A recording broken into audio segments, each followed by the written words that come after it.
In other news, even though the border wall dispute grabbed most of the headlines about the recently passed spending bill, tucked in that legislation was one helpful provision for livestock haulers. MTN's Russell Nemitz has more. Montana's livestock industry is praising the recently passed legislation funding the government through the remainder of fiscal year 2019.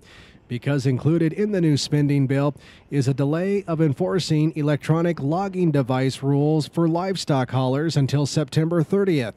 But those in the livestock industry say it's a short-term fix that needs a permanent solution, and for good reason. We're dealing with a perishable product versus a non-perishable product.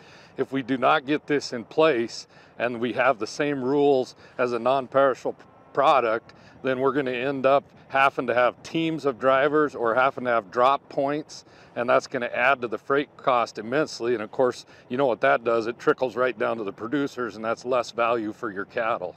Montana U.S. Senator John Tester agrees and says the permanent exemption can happen one of two ways, either working with the Department of Transportation on new rules or through an act of Congress. We'll be pushing for a congressional solution to this moving forward, and I think that's entirely possible, but at the very least we should be able to get the Department of Transportation to get a rule that works for the livestock haulers and keeps our roads safe. And the livestock industry says the restrictive hours of service rules must also be included in the final rules. The biggest frustration, and it's a little bit of a frustration here at the auctions, but it's a bigger frustration for like the video cattle that deliver in the country, because as you well know, there could be 5-6 hours of sitting time, which they call part of the workday, that takes away from your drive time. So we've got to extend that work day and also extend that drive time, because it's really going to affect these cattle that are sold in the country,